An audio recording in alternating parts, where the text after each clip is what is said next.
उत्तर प्रदेश की अर्थव्यवस्था का मुख्य आधार है कृषि। प्रदेश में कृषि के विकास का पहिया लगातार तेज गति से आगे बढ़ रहा है।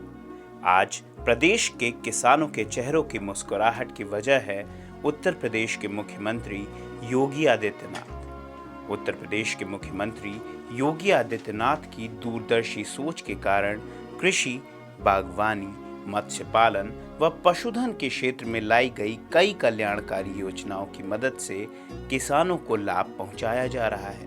साथ ही प्रदेश सरकार के कृषि हित में लिए गए महत्वपूर्ण फैसलों के बलबूते गेहूं व धान की उच्च पैदावार वाले बीजों के प्रयोग, उर्वरकों की अधिक उपलब्धता और सिंचाई के अधिक इस्तेमाल से उत्तर प्रदेश खाद्यान्न के सबसे बड़े उत्पादक राज्यों में एक बन गया है।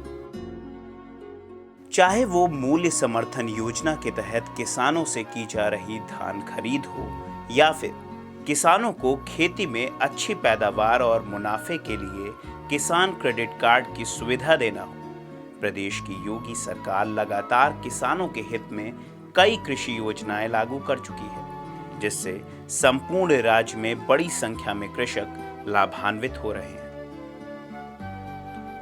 प्रदेश सरकार की कृषि योजनाओं जैसे कि मूल्य समर्थन योजना, पंडित दीनदयाल कृषि समृद्धि योजना, खेत तालाब योजना, बुंदेलखंड क्षेत्र में सिंचाई जल उपयोग की क्षमता बढ़ाने की योजना, नाबार्ड सहित integrated rain water management project, मिट्टी की जांच और तेजी से किसान क्रेडिट कार्ड बनाने का अभियान प्रदेश में निरंतर कृषि क्षेत्र में व्यापक बदलाव ला रहा है। इतना ही नहीं, किसानों को सबल बनाने और उन्हें आत्मनिर्भर बनाने के लिए योगी सरकार द्वारा मुख्यमंत्री दुर्घटना सहायता योजना, कृषक उपहार योजना, कृषि छात्रवृत्ति योजना, मुख्यमंत्री कृषक कल्याण योजनाओं के तहत प्रदेश के किसान लाभान्वित हो रहे हैं।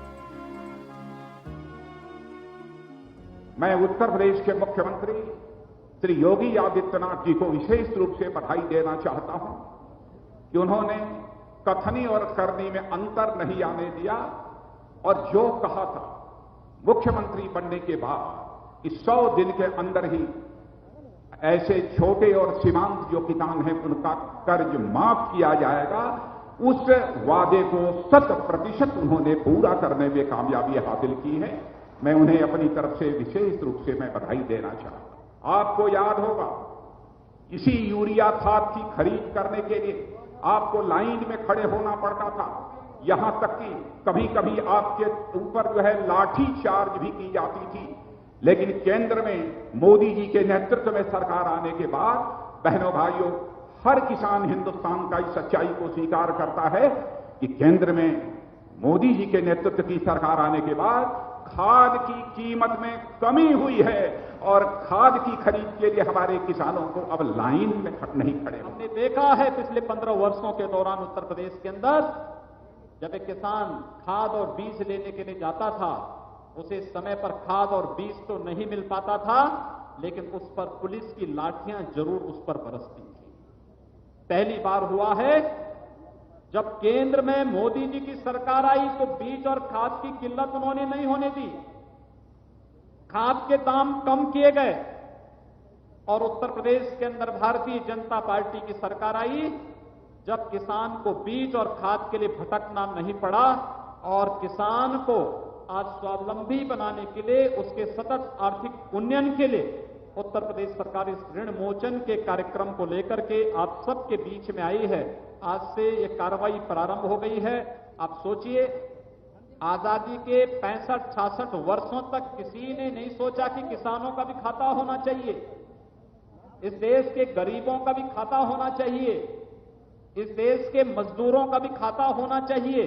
पहली बार हुआ है जब देश के किसी प्रधानमंत्री ने किसानों के बारे में सोचा है और देखते ही देखते 25 करोड़ किसान इस देश के ऐसे थे जिनके पास अपना खाता नहीं था। उन 25 करोड़ किसानों का जनधन योजना के अंदर खाता खोल करके 5,000 रुपए की क्रेडिट की सुविधाओं से दे करके अगर दुर्घटना में मौत होती है तो 2 लाख की बीमा भी उस खाते के साथ जोड़ करके उन किसानों को सम्मान के जीवन के साथ आगे बढ़ने, खुशहाली का जीवन जीने के लिए प्रेरित किया है तो देश के आदरणीय प्रधानमंत्री श्री नरेंद्र मोदी जी ने किया। मुख्यमंत्री योगी आदित्यनाथ की महत्वाकांक्षी सोच और किसान हित में लिए गए फैसलों के कारण प्रदेश में हरित क्रांति और फसल उत्पादन के क्षेत्र में जबरदस्त बदलाव हुए हैं। इतना ही नहीं, कृषि के साथ साथ पर्यावरण सुरक्षा जैसे अहम क्षेत्र में भी योगी सरकार ध्यान दे रही है। मुख्यमंत्री योगी आदित्यनाथ की दूरदर्शी सोच के कारण पराली जलाने से पर्यावरण पर होने वाले दुष्प्रभाव के संबंध में किसानों को लगातार जागरूक किया जा रहा है। पराली जलाने से पर्यावरण को होने वाले नुकसान के बारे में किसानों को कृषि विभाग उत्तर प्रदेश द्वारा जानकारी दी जा रही है। क्षेत्रवासियों से अपील की जाती है कि कोई भी किसान अपने खेत में पराली न जलाए। पराली जलाने से वायु प्रदूषण होता है। शासन द्वारा, माननीय न्यायालय हाईकोर्ट द्वारा इस पर प्रतिबंध लगाया गया है। इसलिए कोई भी व्यक्ति पराली जलाने का कार्य न करे। अगर कोई व्यक्ति अपने खेत में पराली जलाता मिला तो उसके खिलाफ मुकदमा लिखकर आवश्यक कार्रवाई की जाएगी। साथ ही सीएम योगी आदित्यनाथ के निर्देश पर इस बार ये भी सुनिश्चित किया जा रहा है कि पराली जलाने की कार्रवाई के दौरान किसानों के साथ कोई भी दुर्व्यवहार अथवा उत्पीड़न न किया जाए। पराली के उपयोग के लिए नवीन प्रयोगों को उत्तर प्रदेश सरकार लगातार बढ़ावा दे रही है। इसी क्रम में पराली से बायोफ्यूल, बिजली तैयार कर पराली का उत्पादन उपयोग बढ़ाया जा रहा है। इससे किसानों को पराली बेचकर धनराशि भी दी जा रही है। उत्तर प्रदेश की अर्थव्यवस्था में कृषि का अग्रणी स्थान है। राज्य की कुल आय में कृषि तथा पशुपालन द्वारा सर्वाधिक 42% योगदान प्राप्त होता है। इस प्रकार कहा जा सकता है कि कृषि प्रदेश की अर्थव्यवस्था का मेरुदंड है। राज्य के कुल कर्मगारों के कृषि कर्मगारों का योगदान 70% है। उत्तर प्रदेश के पूर्वी हिस्से में कुल बोए गए क्षेत्र का सिंचित हिस्सा केवल 60% है, जबकि पश्चिमी हिस्से में यह 80% है। मध्यांचल की बात करें तो यह आंकड़ा 65% है। प्रदेश में आम, आलू, गन्ना आदि प्रमुख फसलें हैं। देश का 40 से 45% आलू उत्पादन उत्तर प्रदेश में ही होता है। कृषि उत्पादों की बात करें तो खाद्यान्न, पशुधन, गन्ना उत्पादन, सब्जियों के उत्पादन, गेहूं, दुग्ध उत्पादन, दालों का उत्पादन, आलू पैदावार, मक्का पैदावार व धान के उत्पादन में उत्तर प्रदेश सबसे आगे है। उत्तर प्रदेश में किसानों के लिए जल प्रबंध व मृदा परीक्षण की व्यवस्था भी की जा रही है। खेती की उर्वरक क्षमता बढ़ाने, किसानों को उन्नतशील बीज व खाद आदि उपलब्ध कराना भी सुनिश्चित किया जा रहा है। मशीनरी हो या बात की जाए शोध तथा कृषि विविधीकरण की, तो हर क्षेत्र में उत्तर प्रदेश लगातार आगे आ रहा है। चलिए अब बात कर लेते हैं कृषि क्षेत्र में उत्तर प्रदेश के बढ़ते कदमों के बारे में। उत्तर प्रदेश में आम, आलू, गन्ना आदि प्रमुख फसलें हैं। रबी की फसल अक्टूबर-नवंबर में बोई जाती है। खरीफ की फसल अप्रैल से जुलाई में बोई जाती है। जायद की फसल जून और जुलाई में बोई जाती है। देश के गेहूं उत्पादन में उत्तर प्रदेश का स्थान सबसे पहले है, जहां देश का लगभग 40% गेहूं उत्तर प्रदेश ही पैदा करता है। गन्ना उत्पादन की दृष्टि से उत्तर प्रदेश भारत का सबसे बड़ा राज्य है। प्रदेश में वाराणसी, गोरखपुर, प्रयागराज आदि में बड़े पैमाने पर केला उत्पादन किया जा रहा है। लखनऊ, बरेली, मेरठ, गाजियाबाद, कानपुर, सहारनपुर, हरदोई जैसे जिलों में आम मुख्य रूप से उत्पादित किया जाता है। उत्तर प्रदेश के सहारनपुर जिले में संतरा की पैदावार गजब की देखी गई है। सहारनपुर जनपद में फलपट्टी का नाम आम है। प्रतापगढ़ जनपद में फलपट्टी का नाम आम और आंवला है। बदायूं जनपद में फलपट्टी का नाम अमरूद है। कृषि के क्षेत्र में उत्तर प्रदेश का नाम पूरे देश में चमक रहा है। इसका श्रेय योगी आदित्यनाथ की सरकार को ही जाता है। उत्तर प्रदेश की जनसंख्या का लगभग 2/3 भाग प्रत्यक्ष या अप्रत्यक्ष रूप से कृषि क्षेत्र पर निर्भर है। ये खाद्यान्न आपूर्ति के साथ साथ उद्योगों के लिए कच्चे माल की आपूर्ति का भी एक प्रमुख स्रोत है। यूं तो उत्तर प्रदेश में चली आ रही कृषि संबंधी चुनौतियां कई थीं, लेकिन प्रदेश में योगी आदित्यनाथ सरकार के आने के बाद कई सार्थक प्रयास किए गए हैं, जिनमें किसानों के लिए समर्थन मूल्य की घोषणा करके किसानों की आय व सुरक्षा प्रदान करने जैसा काम किया जा रहा है। मंडी कानून में सुधार कर बिचौलियों के हस्तक्षेप को कम करके किसानों के उत्पादों को उचित कीमत दिलाने का प्रयास योगी आदित्यनाथ की सरकार कर रही है। प्रदेश सरकार के अथक प्रयासों के कारण कृषि क्षेत्र पर ब्याज अनुदान उपलब्ध कराया जा रहा है। उत्तर प्रदेश सरकार कृषि ऋण माफी योजना के तहत किसानों के ऋण को माफ कर रही है। इसके साथ साथ किसानों को तकनीकी से लैस बनाने और उन्हें डिजिटल किसान का रूप लेने के लिए योगी सरकार लगातार काम कर रही है। इसको देखते हुए प्रदेश में किसान ऋण मोचन पोर्टल के माध्यम से लघु एवं सीमांत किसानों की समस्याओं का त्वरित निस्तारण किया जा रहा है। इसके साथ साथ सुदूर गांवों में किसानों की समस्याओं के समाधान हेतु कृषक सूचना केंद्र, किसानों के तकनीकी समस्याओं के समाधान हेतु किसान कॉल सेंटर तथा कृषि की नवीनतम प्रौद्योगिकियों के प्रसार एवं किसानों में जागरूकता लाने के लिए बुलेटिन का भी प्रकाशन किया जा रहा है। प्रदेश की मुख्य फसलों को उगाने वाले किसानों के साथ साथ औषधीय पौधों की खेती कर रहे किसानों को लाभ देने के लिए उत्तर प्रदेश की योगी सरकार ने 52 जिलों के किसानों के लिए औषधीय फसल चुनाव अभियान शुरू किया है। इस अभियान में सरकार किसानों को बाजार, खेती में लागत तथा बीज और पौध उपलब्ध करा रही है। उत्तर प्रदेश के 52 जिलों के लिए ये योजना लागू कर दी गई है। सभी जिलों के लिए अलग अलग फसल का चुनाव किया जा रहा है। उत्तर प्रदेश सरकार कोरोना काल में भी किसानों के लिए मददगार सिद्ध हुई है। कोरोना संकट के चलते उत्तर प्रदेश की योगी सरकार ने सूबे के किसानों के हित में बड़ा कदम उठाते हुए प्रदेश के लघु और सीमांत किसानों को राहत दी है। योगी आदित्यनाथ सरकार ने ट्रैक्टरों से मुफ्त में खेती की जुताई और बुआई करने का भी निर्णय लिया, जिसके कारण इस योजना में यूपी के लखनऊ, वाराणसी और गोरखपुर समेत 16 जिलों में किसानों को फायदा पहुंचा है। लॉकडाउन की वजह से किसानों को 2 महीने की मुफ्त में जुताई और बुआई की सुविधा उत्तर प्रदेश सरकार ने की है, जो इससे पहले किसी और भी सरकार में देखने को नहीं मिली। कोरोना संक्रमण और लॉकडाउन के चलते किसान भी अपने घरों से निकल नहीं पा रहे थे, जिसके चलते किसान खेतों की फसल की कटाई और बुआई की तैयारी नहीं कर पा रहे थे। इस तरह किसानों को दोहरी मार का सामना करना पड़ रहा था। ऐसे में किसानों की इस मुसीबत को हल करने के लिए योगी सरकार ने ये व्यापक कदम उठाया है, जिसके बाद प्रदेश में विभिन्न जिलों के किसान उत्तर प्रदेश सरकार का धन्यवाद भी दे चुके हैं। गांव और किसान आपदा में भी देश को कैसे संबल दे सकता है, ये बीते 6 महीने से हम देख रहे हैं।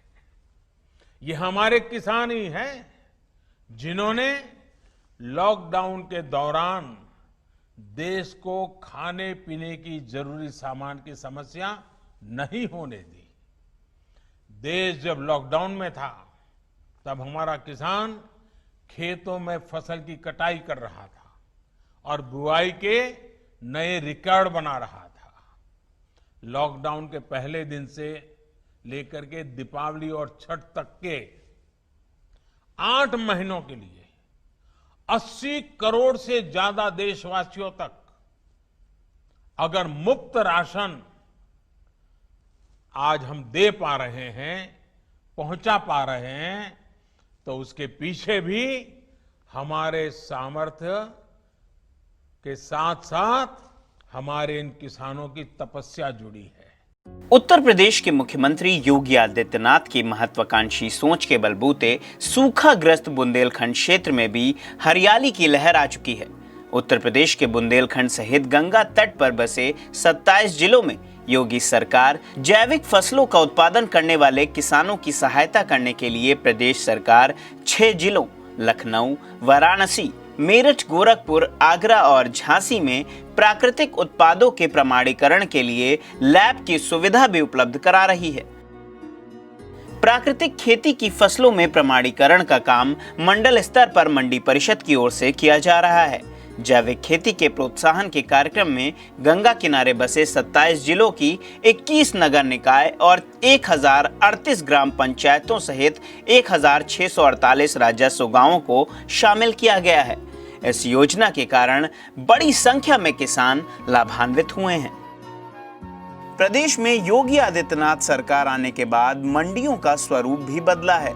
इसी क्रम में प्रदेश की मंडियों की अवस्थापना सुविधाओं को और भी अधिक सुदृढ़ किया जा रहा है, जिसमें मंडी में साफ सफाई प्रक्रियाओं को पारदर्शी बनाना, साथ ही 27 मंडियों को आधुनिक मंडियों में तब्दील करना योगी सरकार के आने के बाद संभव हो पाया है। वर्तमान में योगी आदित्यनाथ सरकार मंडियों को हाईटेक बनाने का काम भी कर रही है, जिसमें किसानों की उपज का उन्हें वाजिब दाम मिल सके और उन्हें कम समय में अपनी कीमत का भुगतान भी मिल पाए। आत्मनिर्भर भारत अभियान के तहत किसान और खेती से जुड़े इन सारे सवालों के समाधान ढूंढे जा रहे हैं। एक देश एक मंडी के जिस मिशन को लेकर के बीते 7 साल से काम चल रहा था, वो अब पूरा हो रहा है। पहले इनाम के जरिए एक टेक्नोलॉजी आधारित एक बड़ी व्यवस्था बनाई गई। अब कानून बनाकर किसान को मंडी के दायरे से और मंडी टैक्स के दायरे से मुक्त कर दिया गया है। अब किसान के पास अनेक विकल्प है। अगर वो अपने खेत में ही अपनी उपज का सौदा करना चाहे तो वो कर सकता है, या फिर सीधे वेयर हाउस से इनाम से जुड़े व्यापारियों और संस्थानों को जो भी उसको ज्यादा दाम देता है उसके साथ फसल का सौदा किसान कर सकता है। इसी तरह एक और नया कानून जो बना है उससे किसान अब उद्योगों से सीधी साझेदारी भी कर सकता है। किसानों के साथ साथ खेती किसानी में शिक्षा प्राप्त कर रहे छात्रों को भी योगी सरकार ने बड़े फायदे दिए हैं। कृषि शिक्षा प्राप्त करने वाले विद्यार्थियों के लिए शासकीय संस्थानों में छात्रावास का निर्माण कराने जाने के लिए 25 करोड़ की वित्तीय सहायता योगी आदित्यनाथ सरकार ने उपलब्ध कराई है, जिसमें चंद्रशेखर आजाद कृषि एवं प्रौद्योगिकी विश्वविद्यालय कानपुर और बांदा के कृषि एवं प्रौद्योगिकी विद्यालय में छात्रावास के निर्माण कार्य कराए गए हैं, जिसके कारण छात्रों को लाभ मिला है। इन छात्रावासों में केवल शासकीय कृषि विश्वविद्यालय महाविद्यालय में ही निर्माण कार्य कराया गया है। ऐसे में सरकारी कृषि विद्यालयों में पढ़ने वाले छात्रों को इस योजनाओं का लगातार लाभ मिल रहा है। प्रदेश की योगी आदित्यनाथ सरकार किसानों एवं खेतिहर मजदूरों के बच्चों की पढ़ाई के लिए भी अधिक जोर दे रही है। ऐसे में योगी सरकार ने छात्रवृत्ति योजना भी लागू की है। यह छात्रवृत्ति प्रदेश के मान्यता प्राप्त कृषि विश्वविद्यालयों, कृषि संस्थानों एवं कृषि महाविद्यालयों में कृषि की उच्च शिक्षा, स्नातक, स्नातकोत्तर छात्रों एवं शिक्षार्थियों को दी जा रही है। इस कारण बड़ी संख्या में छात्र लाभान्वित हो रहे हैं। प्रदेश में पहले किसानों के लिए सबसे बड़ी चुनौती ये थी कि वे कैसे सही सलामत अपनी उपज को मंडियों तक पहुंचा सकें। किसानों की इस मुसीबत को सामने रखते हुए प्रदेश की योगी आदित्यनाथ सरकार ने कई गांवों से निकलने वाले मार्गों में सुधार किया है। ऐसे में प्रदेश सरकार का गड्ढा मुक्ति अभियान व्यापक तौर पर किसानों को फायदा पहुंचाया है। इसमें वित्तीय वर्ष 2017-18 में गड्ढा मुक्तिकरण अभियान चलाकर 4,404 नग संपर्क मार्गों का चयन कर 7,199 किलोमीटर में गड्ढा मुक्ति कार्य कराया गया है, जिससे बड़ी संख्या में किसानों को मंडी तक अपनी उपज पहुंचाने में आसानी हुई है।